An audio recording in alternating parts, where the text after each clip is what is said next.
Welcome to Ladies Talkin Leafs, Season 4, Episode number 9. I'm Chris. And I'm Sil.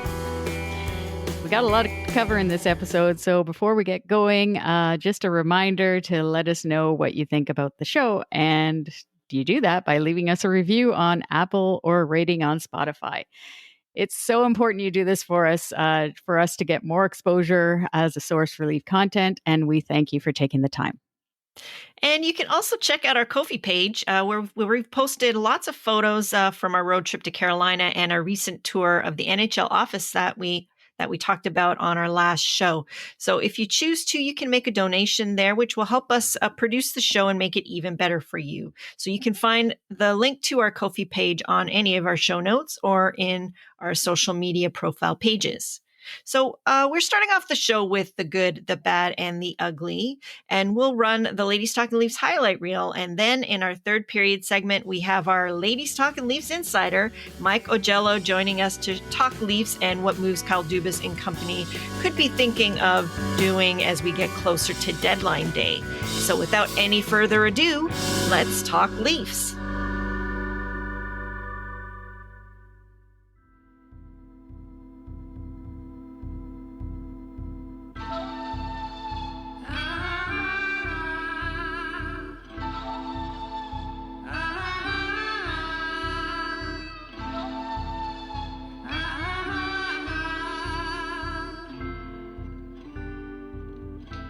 Okay, the good, the bad, the ugly. So I actually had a tough time picking up my good, but so I ended up, and it shouldn't really have been that way, but I ended up picking Sheldon Keefe, our coach. I went a different direction here. I just like the last couple of weeks, I just like his, the way he's handling things actually. Like for example, during that Montreal game versus the Habs, in between periods, apparently, which wasn't a very good game, obviously, for us. But in between periods, he actually pulled Auston Matthews aside in the hallway before going into the dressing room, obviously. Yeah, I heard about that. Mm-hmm. To have a little discussion with him. It didn't make a difference, but still, I think that's showing some some oomph in his power as a head coach. And and I like the way he's been handling the Marlies as well, the Marley call-ups, like Pontus Holmberg, where he took versus the Senators, he took the 6 minutes in penalties, and he made a point of saying like that just can't happen, taking 6 minutes, because he ended up moving Kerfoot back up into the third line center, right? Because especially second line, sorry. Especially in that game, he elevated him to the second line role. So it was like an opportunity for him to show something, right? Yeah. So I like that. And I also like his handling of the goaltending, giving Samsonov the run of games recently, and just starting to show some confidence in at least one of the two goaltenders that hopefully, knock on wood, still stays healthy. And I just really don't know why he's not. There has been a little bit of conversation about the Jack Adams Trophy for Coach of the Year, and he's never even mentioned about it. And when you think of all the injuries that they've had this year, they're actually number one in the league now in games lost. Yeah. And they're still up there at the top of the league. Yeah. So that's showing a lot. I think he should be. I think the last person, I didn't look this up beforehand, but I think the last head coach, Jack Adams, was Pat Burns. Oh, yeah. That we've had, right? Mm-hmm. We're never considered at all, like for that, our team. I don't know. It's true. And I mean, I know, like, Babcock, he's the name that no one wants to talk about these days. True. But even at the beginning, I think he was also somebody that we're, the very first couple years where we were wondering why he was never considered. And I don't think he's ever been considered, considering, the accolades that he's, up until his demise as a coach, he was considered the top coach in the league, coach Team Canada and everything. And even Pat Quinn, I don't think he ever really got credit either. That's who I was going to mention too. Yeah. It's interesting. But, if you look at even, Tampa's coach, Cooper, he's rarely nominated. I think it's difficult.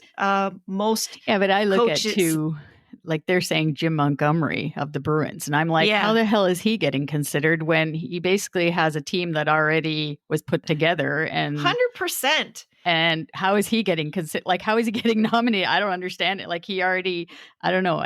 Considering again, I mean, did Cassidy ever win? I don't know. I don't think so. Yeah, I don't know. I don't know. Anyhow, so I'm giving the good to Sheldon Keefe. Well, I think that's actually really nice that you're giving him some props, since a lot of times he gets a lot of criticism, from a lot of different areas. And so, yes, he definitely deserves to be given some kudos when it's deserved. And, he's done a lot of winning here. So I definitely can't disagree with that. So my good is Timothy Liljegren. I think that most people would agree that he's really come into his own this season. And he is just becoming, especially with Riley out for so much of the season up to now, I think he's arguably becoming probably, next to Brody, our top guy. And he's actually a pretty resilient player, doesn't get hurt, knock on wood. Yeah. And, he scored that beautiful tying goal the other night against the Rangers, which shows that he's got like a really good, plays on that edge of being offensive, but doesn't give up the defensive side of it. I mean, obviously he's a young player. He's still going to make mistakes. I think as a defenseman, you're going to make mistakes every now and again. But for a guy who basically wasn't trusted to play more than 2 games in the first round of the Stanley Cup round last year. I want to say final. What does that mean? I was going to say that was good. It felt like a Stanley Cup final. Maybe that's why. Anyways, now he's playing upwards of 20 minutes a night. So definitely he has the trust of the coach. Yeah. And when it comes to coaching, actually, I read this too, that NHL coaches say that it takes 200 games to really know what you have in a young defenseman. Mm-hmm. And Liljegren right now, including today, we're recording on Sunday for the game versus the Capitals, he would have played 114 games in the regular. So he still has a little bit of runway there. And one stat that I found interesting too, when looking up Liljegren's stats, he has only been on the ice 14 times when scored upon at even strength, which is actually close to it is the best of the Leafs, and it's one of the best in the NHL too when it comes to that at even strength. So he's really, I guess he is a young player, so it's the identity, I guess, of the player too. He has to learn what his identity is, and through, I guess, the coaching of Sheldon Keefe that we talked about before, I think that it's really helped him find the identity this year. And I think he could be a solid top 4. It's funny because we were always talking about Sandin being that top 4, and somehow Liljegren has jumped a little bit ahead of him right now, I think, in the growth as a defenseman. So yeah, definitely. It'll be interesting, and I can't wait to see what he turns into. Yeah. And so now moving on to the bad. There's always something bad, unfortunately. We cancel out the ugly, but we can't cancel out the bad. So the bad for me is the Leafs playing the right way only when they have to. And by that, I mean, if you look at going back to our road trip to Carolina back in early November, that was on a back-to-back, the second half. They beat the Bruins 2-1 in Boston, and then they beat the Carolina Hurricanes in Carolina 3-1. So they can do it like that. That was basically an all-out like team defense. And I'm not sure how many injuries. I think, yes, Muzzin was out by then, but I'm not sure. I think Brody was out. I think Riley was still playing then.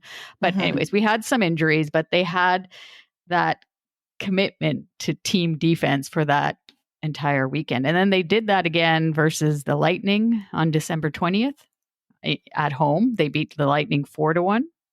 So you look at those games, and I think there was another game in early January where they really had showed that commitment. But then you look at these games versus the Habs and versus the Senators, losing at home 6-2 to the Ottawa Senators, who are 23 points behind us. Yeah, that was a disgrace. Like, how do you do that? Like, it just doesn't. So this is what I mean. Only when they want to or think they have to, and you can't. And most people say this, you can't flip the switch, let's just say come playoff time, and say, oh, now we have to play all of a sudden team defense. When you want to be a great team and go far in the playoffs, you got to commit. I mean, yes, you're not going to win every game, obviously, right? And some nights you won't have it. But this pattern of playing down to the opponent, it's just too much. Like, it's just happening way too much. And it's not even that they lose. It's like if they lose by 1 goal, that's fine. Like that would be, more understandable, because like you said, you can't win every night, and you can't, have the pedal to the metal every night either. Like I think, I remember Chicago when they were winning their cups, like I guess they had, games where they just decided that they weren't, maybe this was a loss and then they weren't going to push it. Fine. I understand that. But to lose that way, like the 6-2, that's ugly. And the same against Arizona, that there's only 3 games that they've in the whole year that they've lost by 6 goals to a game. And that's not by 6 goals, but like with the opposition scoring 6. That was Ottawa. Arizona was another one. Yeah. And St. Louis, which is, whatever. But didn't they lose to Seattle too? I think they lost to but Seattle. Not 6. Oh, not 6 goals. Okay. Yeah. Mind you, Seattle's maybe it was probably 5. But the thing is it's some of it is how you lose. But, maybe it is that thing that they're like, okay, it's not happening for us tonight. And then they just don't put their don't put their energy into it anymore.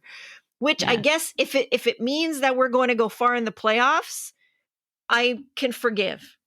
But, that's the difference between Chicago and us, is that we've yet to prove that. And as a Chicago Blackhawks fan at that time, you could say, okay, that's fine, because they're going to bring it in the playoffs. So until we see that, we don't have all of these pedigree. These losses are going to sit very sourly in our mouths, let's just say. Like, it's just not going to sit well with us.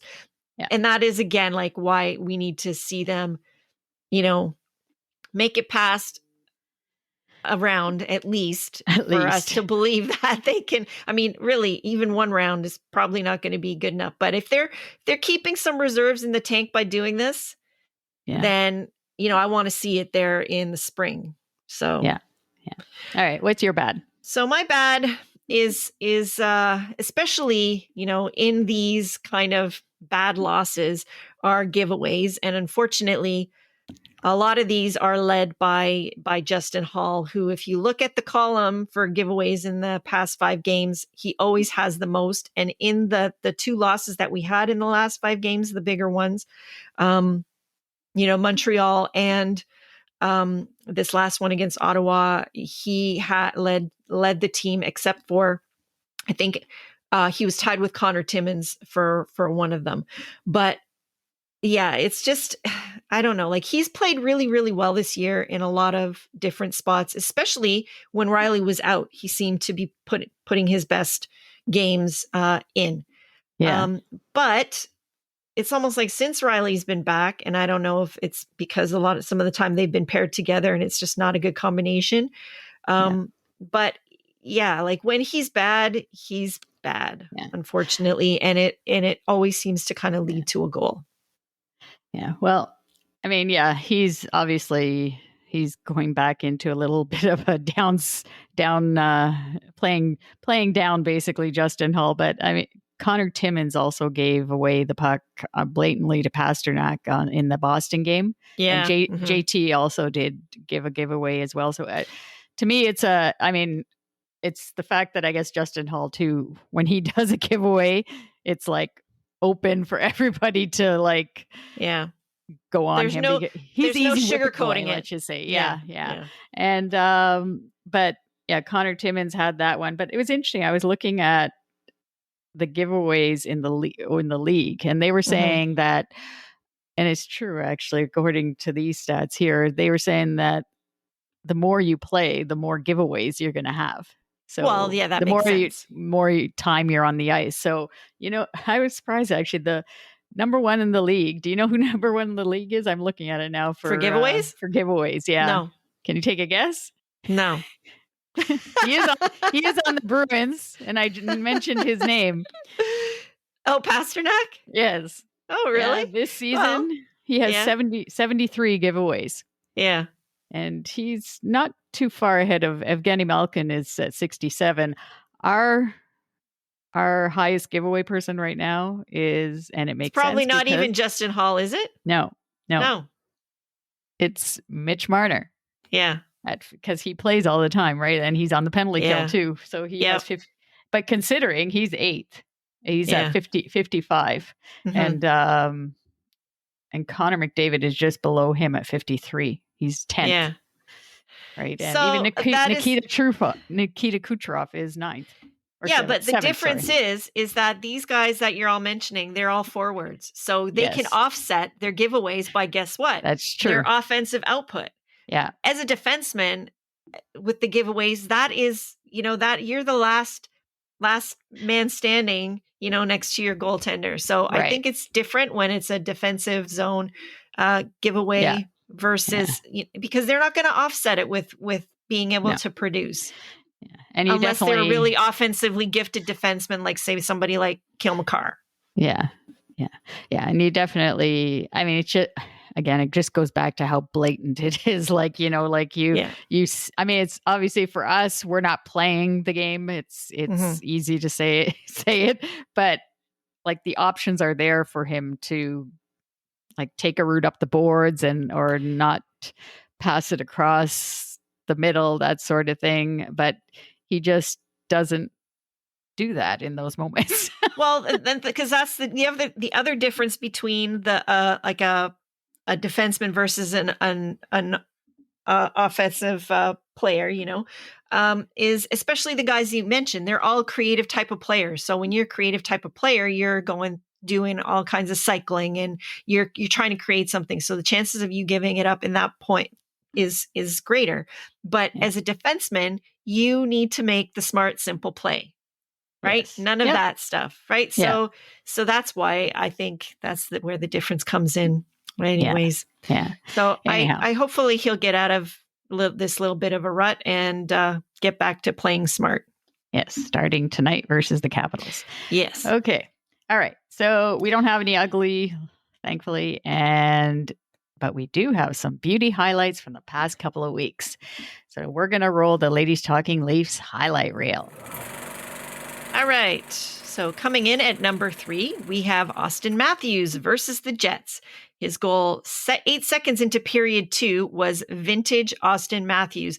He took the puck off of Mark Scheifele and then ripped it past Jets goalie Connor Hellebuck for a beauty goal. Yeah. That was... I mean, that opened the scoring too. So that just got us going into the game. And unfortunately, I mean, I think it's been talked about enough. We really didn't mention that Auston Matthews is injured now. But he's out of the lineup for a little bit. But I mean, and it's too bad because after having that little rest, he really showed that he came back flying basically in the games. And, we just want him to be healthy, though, for April. That's right. That's the main thing. What made this one even sweeter for me, I think, was basically deking out Scheifele and ripping him off. That was just beautiful. We all know that it's the Stanley Cup for them every time they play us. So, so to beat him on that rush was even more sweet. Yeah. Okay, coming in at number 2 is our goaltender, Ilya Samsonov. So he's been terrific in the last stretch of games that he's had in net, particularly that game versus the Jets, where they only got one by him, and it was on a 5-on-3. So on the power play, the Jets scored. So he also made some spectacular saves versus the Rangers. He's now 14-1-1 at home with his first loss in regulation in that game versus the Senators, where he still played really, really well. And he was really put in a tough spot with Matt Murray coming up with this ankle injury or whatever it is, the flare up that he has. And Samsonov didn't know he was playing until basically like an hour before the game time, I guess. Kudos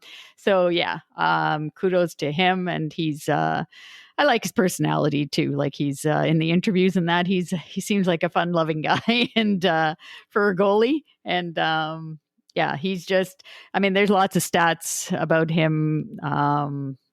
Like I think it was 14 games that he had at least a point at home, like coming, like that's a streak, I guess, for goalies for home games, for his first home games, even though they're not played consecutively, obviously, but because Murray was in between. But for his 14 games that he played in a row, he got a point, and that's really big for us and him.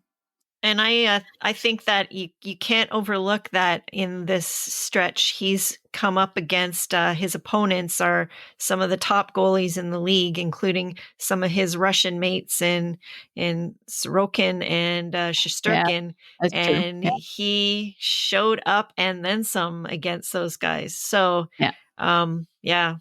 more kudos to him. And hopefully, he can keep it going. And once he hunkers down, like he's definitely tough to beat. So, and stay healthy. That's pretty good. Yes, he has to stay healthy. Yeah. All right. So in our number one spot, I think no one could argue this one is Mitch Marner. And it's with regards to his overtime winner versus the Rangers, which was just beautiful. Cutting across the front of the net, he got tripped up by Shesterkin's stick and went flying through the air, Bobby Orr-esque, and still managed to hold on to the puck and tuck it past the goalie. So, Bobby Orr, he didn't go flying until after he scored. And Mitch actually scored while he was flying. So, so that's pretty awesome and a great way to finish that game up. Yeah. What can you say about Mitch? He's having a phenomenal season. I guess his home point streak ended. I guess on Friday night then, right? Yeah.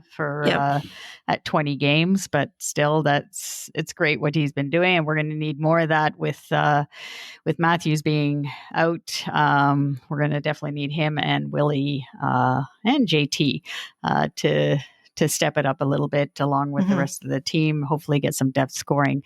But on the topic of JT, we just want to give him we need to mention him, obviously, today versus the Capitals. He's playing his 1,000th game.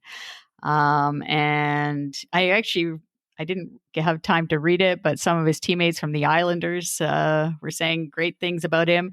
And I hope that's nice. Yes. And I hope the fans of the New York Islanders become more respectful and actually, I think we have another game there that they actually give him an ovation for playing the 1,000th game, because he did a lot for that organization as well. And they would not be where they are if they wasn't for JT. So absolutely. Kudos to our captain. Mm-hmm. Yeah. So congratulations to JT on that milestone. Apparently he's going to have a lot of family and friends in the audience tonight. So that's really good too. It's going to be special. Yeah. All right. So now we're going to move on to our third period segment where we have it's not our inaugural interview with Mike, but this is his first time coming on as our official Ladies Talkin Leafs Insider. So listen to our interview with Mike. So for our third period segment and for our Leaf Talk segment, we want to welcome back to the show for the first time as our Ladies Talkin Leafs Insider, Mike Augello.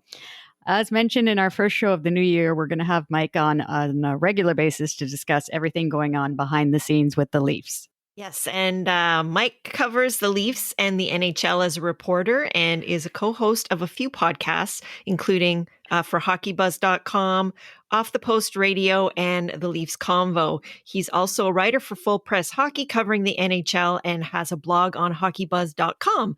Welcome to the show, Mike. Ladies, always a pleasure.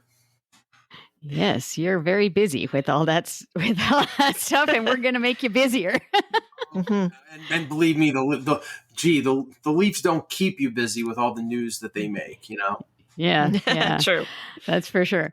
All right, so we're going to start off first of all with this current Leafs team and the goaltending. Of course, that's it started off with Auston Matthews, of course, but then that's been talked about, and he's hopefully just going to get better. But now with Matt Murray and the ankle injury that we heard this morning about, and I don't know, I just thought it was kind of odd that, like, I know it's a flare-up, but wouldn't you know about this? It kind of put him in a tough position, Samsonov, last night versus the Senators. He wasn't expecting to play, and the goalies, they obviously have a routine for the game day and all that. What did you think about that whole thing with Matt Murray? And it just smacked me as odd because, I had looked at the schedule and said, well, Samsonov is 14-0-1 at home. But if you're going to get Murray a start and there is no health issue, playing against Ottawa, the team that basically gave him away for nothing and said, we'll take 25% just to get rid of this guy, the motivation would have been there for him. And I expected Murray to start against the Sens.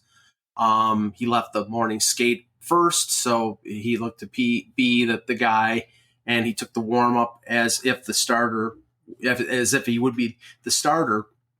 And there was, and I retweeted it, there was a video of him taking a sort of a high shot from William Nylander, and somebody thought that maybe he had caught like this collarbone or a shoulder or something.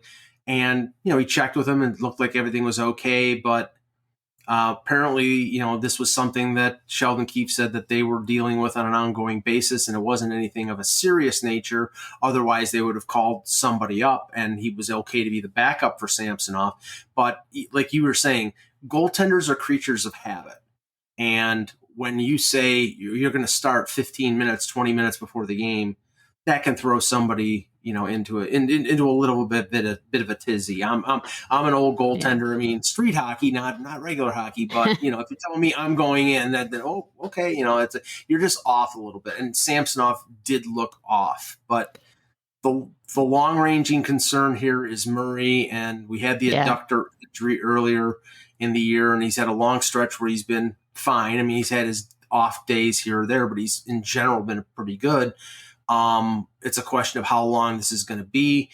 The Leafs are in a much better position goaltending wise in terms of where they were when Eric Shalgren had to play back-to-back games in, I think it was November. Joseph Woll is the hottest goaltender right now in the American Hockey League and played great last night after losing, I think it was to Abbotsford earlier in the week. So if they have to call up somebody, and Woll has had some NHL experience from last year, it's not something that is going to be debilitating on a long-term basis. So if they have to call him up, they have some options. So what do you think about the fact that Murray hasn't played against his own team, his old team, twice now? Well, the first time, I was there on that for that game at the morning skate when he got hurt. Mm-hmm. And it really didn't, I missed it, and most of the people missed it. I think David Alter from Sports Illustrated caught it and said something was off there. And then all of a sudden we found out that, Samson, or that he was going to be out. And there was a scramble there that, the E-Bug would have had to be the backup, and they didn't even have, Shalgren had been hurt the night before in a game in Rochester, and they didn't know if he was going to be available. So it was a scramble for a couple hours. In this situation, Shalgren is healthy with the Marlies. So is Woll. Woll's back, and Woll's playing great. So it's much less of a concern. But overall, I think this break that's coming up, this 9-day break with the All-Star break and the bye week, it's happening at the best time for the Leafs. Absolutely. They have 2 more games to go against Washington tomorrow and against Boston on Wednesday, and then they don't play again until February 10th. So that's coming up at a really good time for them. Mm-hmm. Yeah, that's for sure. And so anyhow, I just hope he's ready for. Do you think Murray is still they're they're hoping for him to be like the starter for the playoffs. Do you think that? I mean, you've seen that they've been riding Samsonov the last, since Murray had that bad early part of the game against Florida. Samsonov came in relief. That was the first time a Leaf goalie, I believe, had been pulled for something other than injury this year. Yeah. Samsonov played great, even in the loss against Montreal. Last night was the first night that he really was not sharp. So I think they wanted to get one goalie to sort of carry the load and see if he could do that. But all in all, I mean, I know that Samsonov had playoff experience last year with Washington against Florida, but all things being equal, I would expect Matt Murray to still be the starter when game one of the playoffs comes along. But if he does and he doesn't play well, then they can go to Samsonov. They have options. Okay, so let's move to the defense discussion now. So, we've talking about injuries. We have a defenseman that has just come back recently from injury. Well, it's not that recent now, which I guess is why we're asking the question. So do you have any concerns with the play of Morgan Rielly, or will everything be fixed once TJ Brodie is back in the lineup, which seems quite imminent because I heard that this morning he was wearing a regular jersey in practice. So the concern about Rielly, I mean, it was obvious based on his play. I don't think he was particularly sharp. He was out for 5 weeks with the knee injury. I didn't think he was particularly sharp when he came back. I don't think he came back too early. I don't think this medical staff would allow him to come back too early. But there's always a natural hesitancy when a player is coming back from injury, especially a player who relies so much on his skating ability as Rielly does. I didn't think he was particularly sharp. I don't think Sheldon Keefe was doing him any favors playing him with Justin Hall, especially last night, because Justin Hall, the Justin Hall we know and love made a reappearance yesterday. Not the Justin Hall that played when Rielly was hurt, because that Justin Hall, there was like he sort of like transformed from Rod Langway or something. The guy that showed up yesterday, giving away the puck twice that ended up in the back of his net. That's the Justin Hall that we know and loathe. But he played really well with Liljegren, and I don't know why Sheldon Keefe decided to change things up. Now, Rielly is best when he has a defenseman who covers up for his, he wants to rush the puck. He wants to go in, he wants to attack into the offensive zone. Brodie is the perfect guy to do that. But last year, as we know in the playoffs, they needed Brodie to pair with Muzzin, because Muzzin, I think, was a little bit compromised in terms of his health. And they had Lyubushkin, and he played with Rielly, and I think did a pretty decent job as a stay-at-home guy. Once Brodie comes back, I think Brodie is going to be with Rielly, unless they have to, nurse somebody through, and that could be Hall. Again, Sheldon Keefe just, no matter what, has to play Justin Hall 21, 22 minutes a night. So, but I think the best pairing for Rielly would be Brodie. But in the last couple games, I think he has gotten back to being the Rielly that was there before the injury. He still doesn't have a goal, but I still think he's... That's what I was just going to say. We wish he would just get a goal. Yeah. Yeah. And it'll you know what? It'll come in a he'll get a goal, and then he'll score 3 or 4. 100%. Yeah, I keep picking Morgan on the Tim's hockey challenge thing. I keep hoping that'll work for him, but I don't know, not yet. Okay, all right. So because trade deadline, it's coming up in about a month or so want to talk to you mostly about that and the trade possibilities.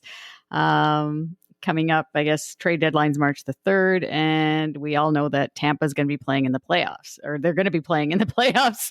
Are you hearing any news to say Kyle Dubas and the Leafs are going to make a big move, or is it going to be a couple of death moves, do you think? Or what are you hearing that way? He seems to be spending a lot of time in Vancouver. Well, yeah. I mean, I know the reporter for The Athletic put out last night that Dubas and Dave Morrison, who's the head of pro scouting, I believe, were at the Vancouver game. Now, yes, they've been at. I don't know if they've been at more than one Vancouver game, but conspicuous was who Vancouver was playing last night, which was the Columbus Blue Jackets. And, one of the names that has been tied to Toronto has been Vladislav Gavrikov, the Blue Jackets defenseman. He's an unrestricted free agent at the end of the year. He's making less than $3 million. He is somebody who has played Tampa Bay twice in the playoffs in the last few years. I believe he was on the team that swept them a few years ago with Tortorella as the head coach, and he played against Tampa after Columbus beat the Leafs, and Tampa, they lost to Tampa in the second round, or in the first round, because it was the play-in round. So he has experience against Tampa. He's 27 years old. I would think that Toronto, in a situation where they're trading for a defenseman, would like to get somebody who either has term or somebody that they can extend.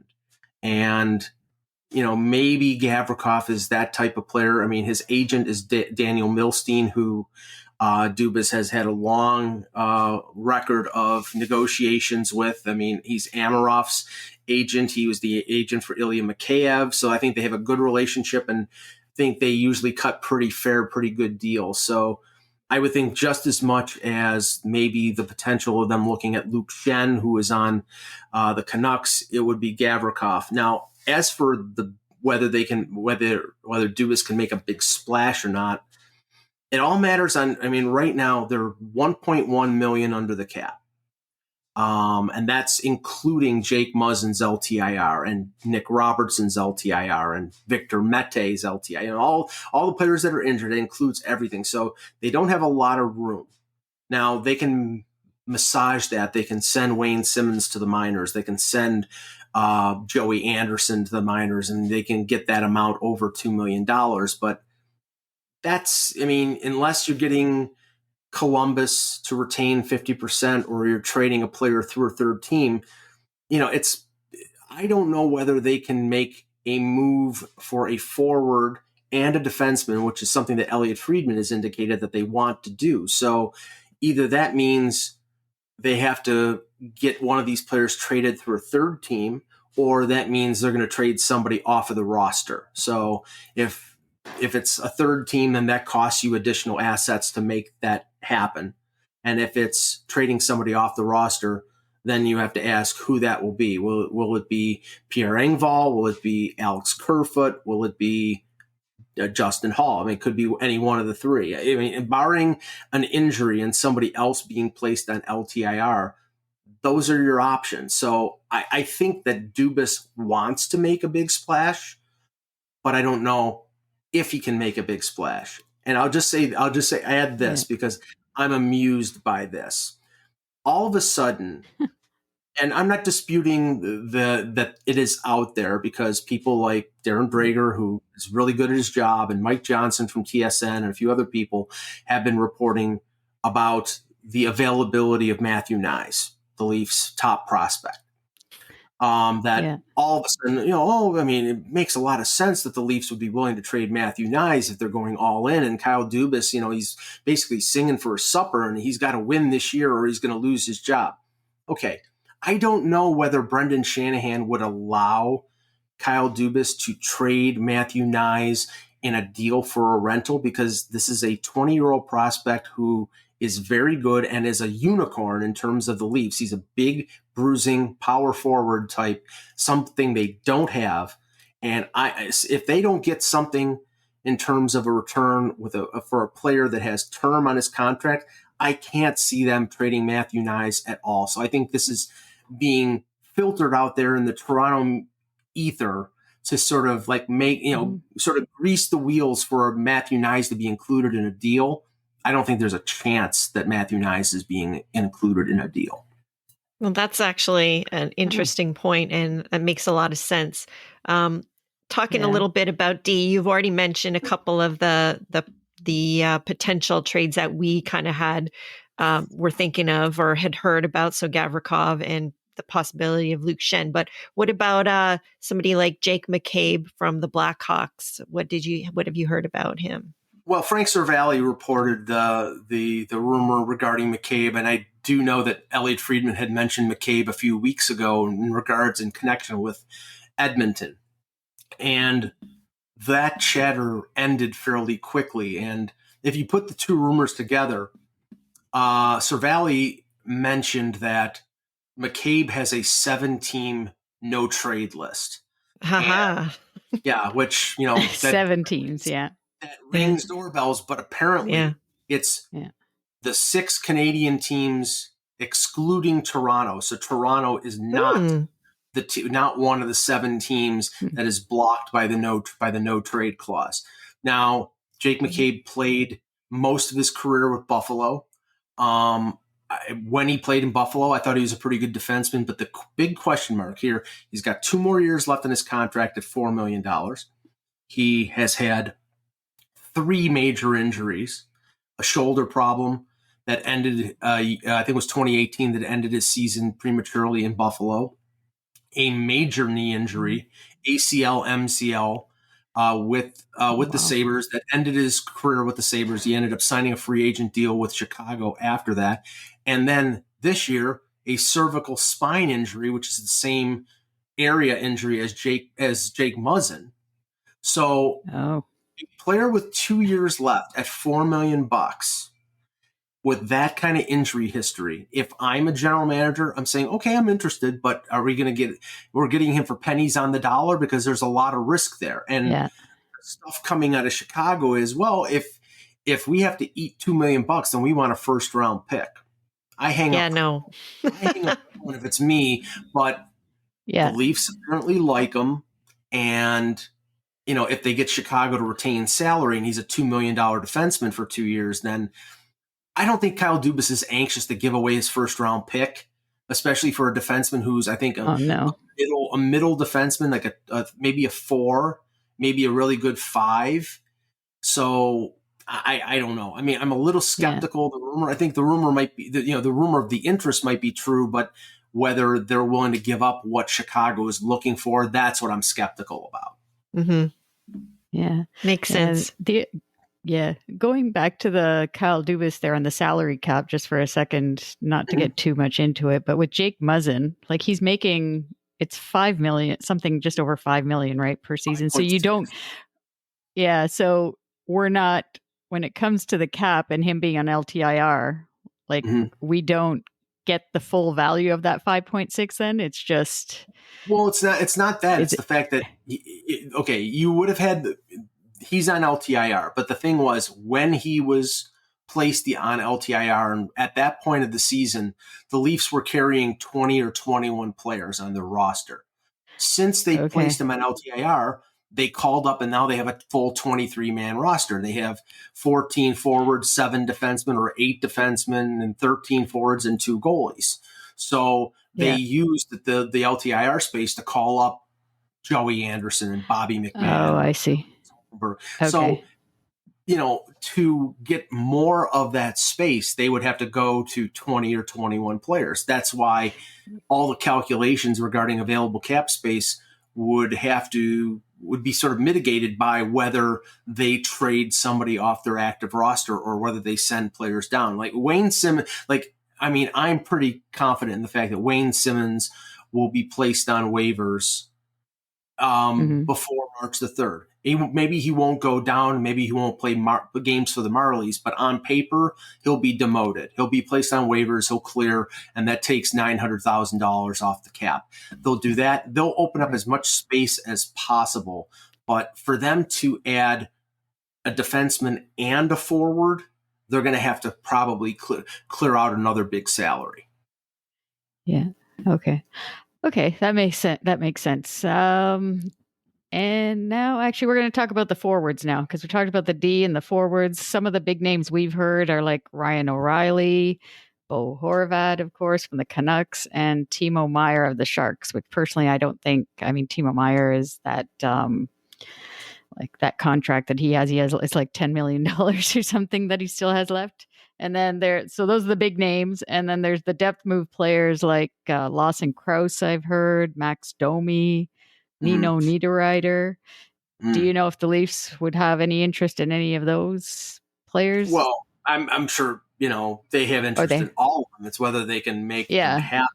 I mean, the first thing with Right. Meier, and I don't think that the Leafs are, I mean, don't get me wrong, I think they would love to get him. But the price to get Timo Meier is probably the usual first-round pick, top prospect, and a player. And San Jose doesn't want somebody like an Alex Kerfoot who's a UFA. They'd probably want Nyes or Topi Niemelä or Nick Robertson or a legitimate prospect. The thing with Meier is he's got a $10 million qualifying offer. He's an RFA. He's not a UFA. He's got a $10 million qualifying offer this summer. Now, the way around that is, now if you're going to give up all this and you can't, and you don't want to sign him for $10 million for a year, then you just don't qualify him and he becomes an unrestricted free agent. But for a team like Toronto, you can qualify him. That's not meaning you're going to sign him to a contract. You qualify him, you retain the rights, and then you could flip him in a trade someplace else to a team that wants to sign him long term. So if they traded for him, they would have options short of qualifying him at $10 million. It's like qualifying him doesn't mean that they've signed him to a contract. Now Meier could come back and say, "Oh, I'll take the qualifying offer," and then it's $10 million, and then he walks away, and then he puts the Leafs in cap jail. But there are options there, and they would have those options before July the 1st. So, but I think they're likely going to go into the rental market. I mean, ideally they would like to get somebody who has term left. And Lawson Krause, I believe, is the only one of those players, maybe Niederreiter does, that has term. O'Reilly's a UFA, so is Domi, so is Myers an RFA.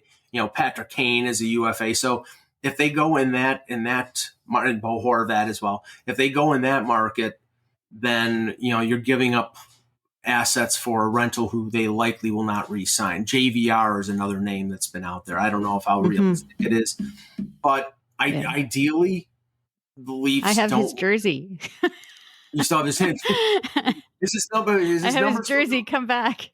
He'd have to. I think he was 25 after he gave up 21, and he'd have to give Connor Timmins a Rolex watch to get his jersey back.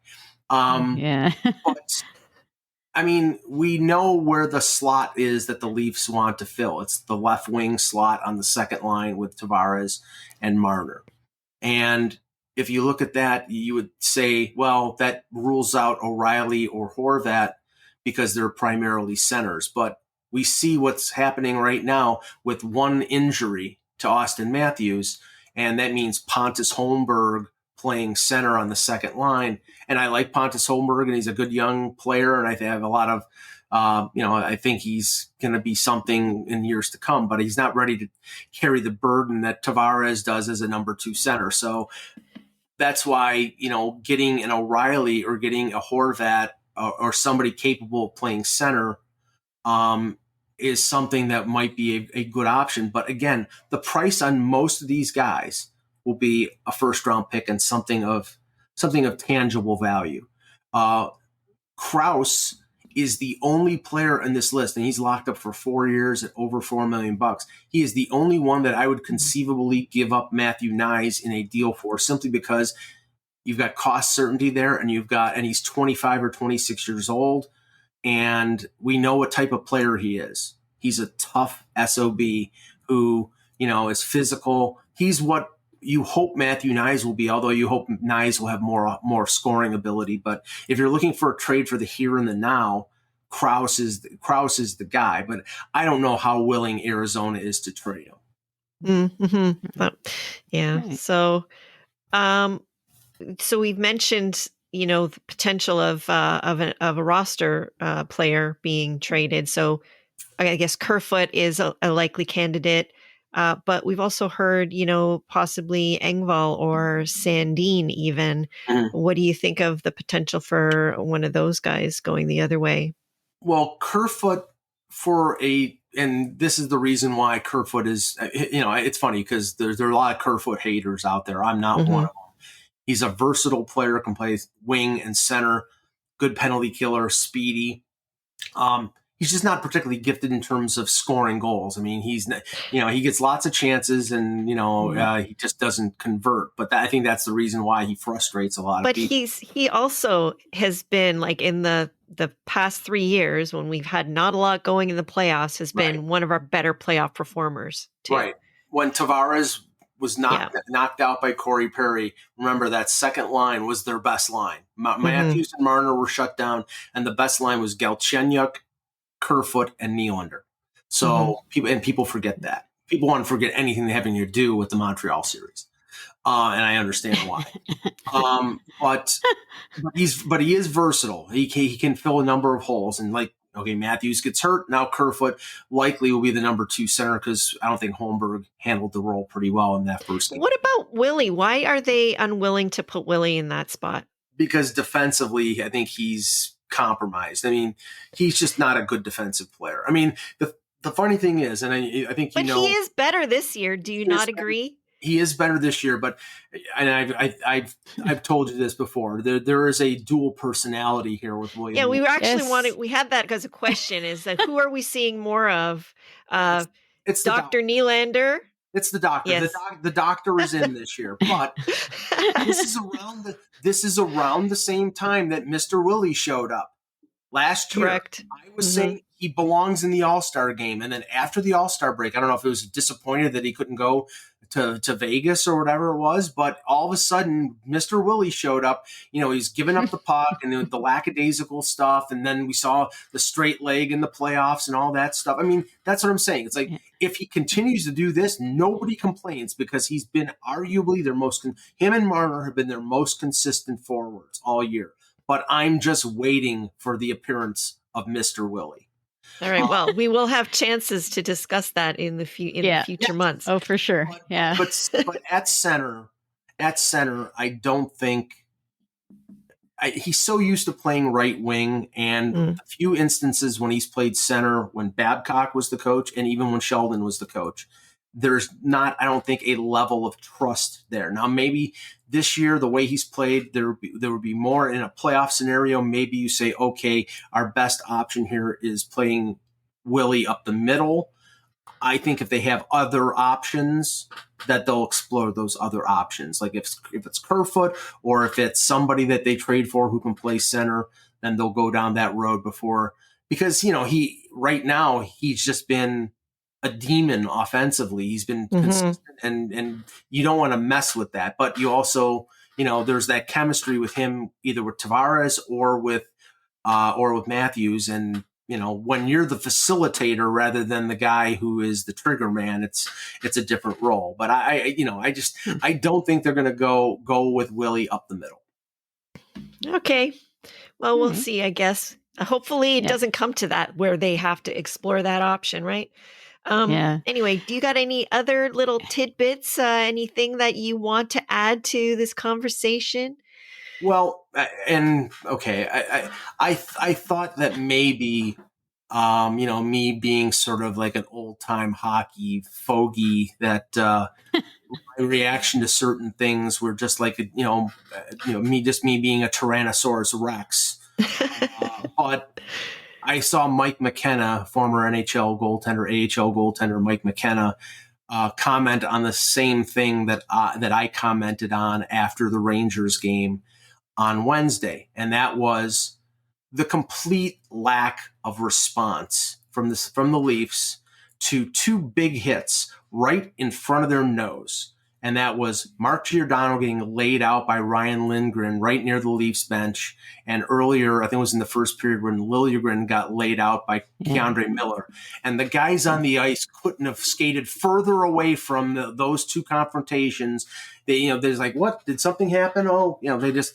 And the other than Michael Bunting when he's on the ice and Mark Giordano when he did the body slam on Travis Konechny, there is little or no team toughness or pushback on this team. And you can't say that Wayne Simmons playing 4 minutes is going to provide that. This team, more than anything, if it's not in the top 6, and it's tough to get those players, but if you don't, I think more important than getting another defenseman, more important, almost as important as getting a top 6 forward, is getting one or two players who can play with physicality and a little bit of pushback, because if you don't think Tampa Bay and Boston are going to push the Leafs around and slam Matthews and Marner and Tavares and Nylander, you got another thing coming. Remember Game 7 a few years ago when Chara punched Tavares? Mm-hmm. There'll be more of that stuff. And that's what I'm saying. That, I'm all for skill and speed, and in certain instances, turning the other cheek is the smart thing to do. But there's got to be some accountability and pushback. And if you don't have that, you just encourage those teams to do it more and more and more. But don't you think that should be more of like a team mindset, that you don't have to be a tough guy to play tough, to stick up for your teammate? Like that is something that should be like a team mindset in a way, right? I hear you, but other, Giordano is 39 years old. He's a grizzled veteran. He is somebody that, he's been a captain. He's a leader.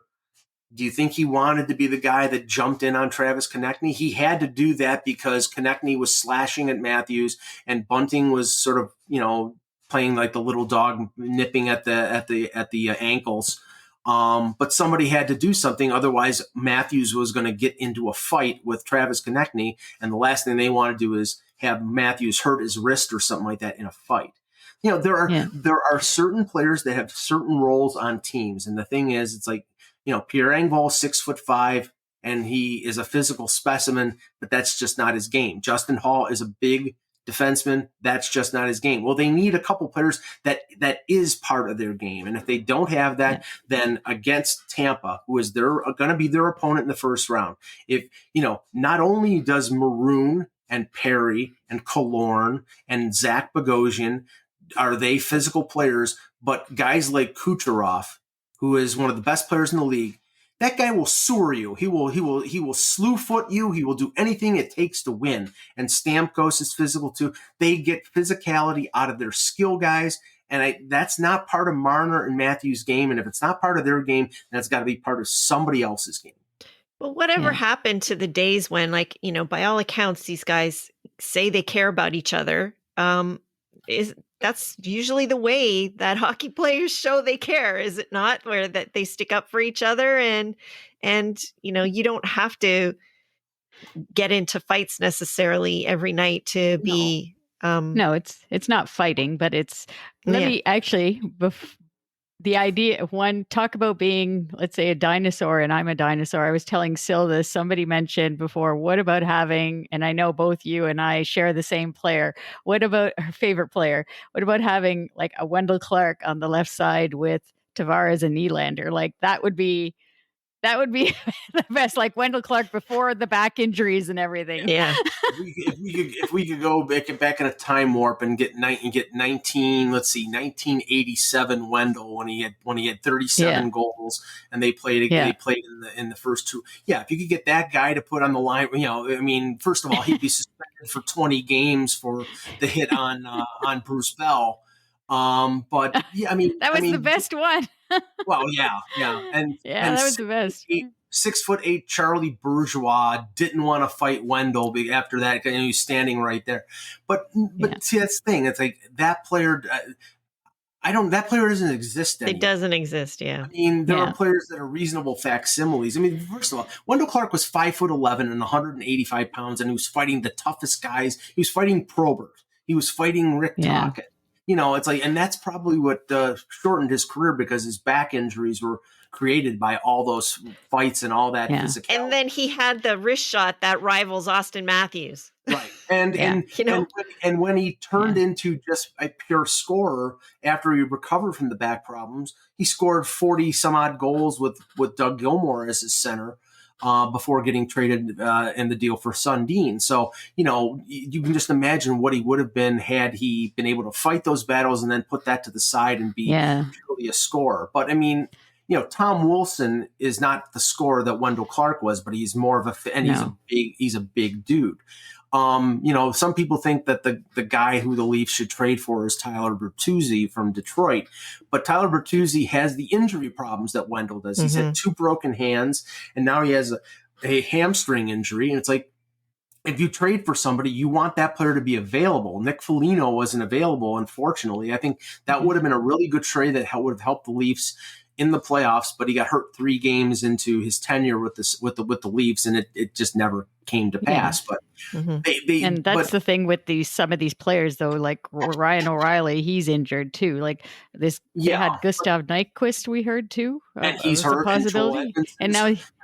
Joel Edmondson. But I mean, O'Reilly's supposed to be back, and it's a foot injury. It was from, I think, blocking a shot, so it wasn't something that you expect to recur unless he's not wearing his shot guards and he gets one off the foot again. But I mean, with O'Reilly, it's more attitude. He's what I would term as a red ass. He's somebody who just, he's somebody who is an Energizer bunny and doesn't quit. And I think that this team, you will get a higher level from some players. Like Engvall will push back in the playoffs like he did last year against Tampa. When the emotions get flowing, these players will support their teammates. I'm not saying that they won't. I'm just saying how do you prevent players from hitting your star players? You have your players hit the other team's star players. There's the whole Wendell Clark, Marty McSorley thing in '93 was McSorley responding when McSorley hit Gilmore. It was because Wendell Clark was hitting Gretzky, and that was McSorley's warning to the Leafs to have Wendell stop hitting Gretzky, or I'm going to take out your guy, and that's what he did. And the following year, Gino Ojic was going at Gilmore, and Wendell Clark went in front of the Canucks bench and said, he pointed to Pavel Bure and said, if you don't stop going after Gilmore, this guy is a dead man. So that's, I'm sort of being over the top here, but how do you stop Killorn or Maroon or Perry from going after the Leafs players? You go after the Lightning players, and that's the only way you stop them. All right.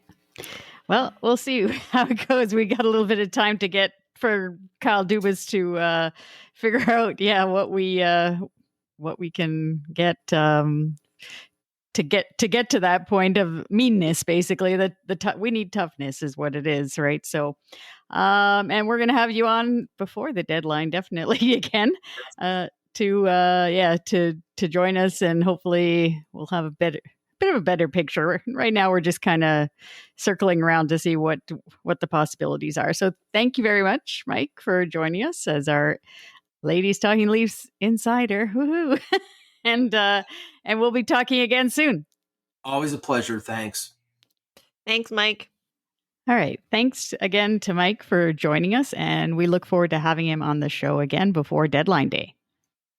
Yeah, so the NHL is heading into the Allstar break, and teams will have their bye week. So it's a light schedule for the Leafs over the next couple of weeks, which is a good thing because this is like the best time. If Auston's going to be injured, this is the best time for him to be out. So I mean, it means he doesn't get to go to the Allstar game, but if there was a good time, now would be the time. Absolutely. Yeah. All right. So in this time frame, though, they do play the Bruins on Wednesday, and then they won't play again until February 10th and the 11th, where we have back-to-back games against the Columbus Blue Jackets.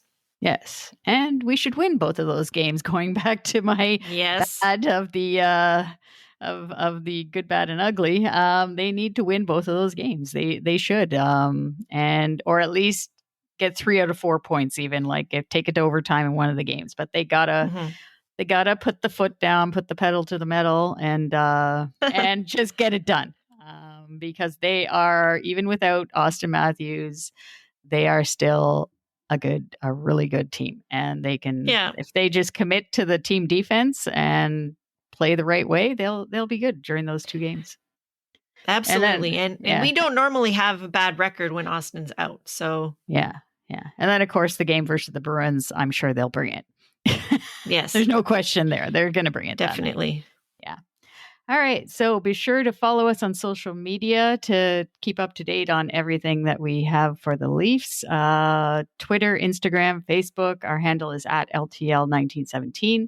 We love hearing from our listeners. So leave us a comment on our posts or tweets with your thoughts of what's going on with the Leafs. Also, subscribe to our YouTube channel for video of games that we attend at Scotiabank Arena. You can also see some video of our road trip from Carolina that we took earlier this season as well. As always, we say thank you to our healthcare workers and first responders for everything that they do. And we say thanks to you for listening. So till next time, go Leafs, go.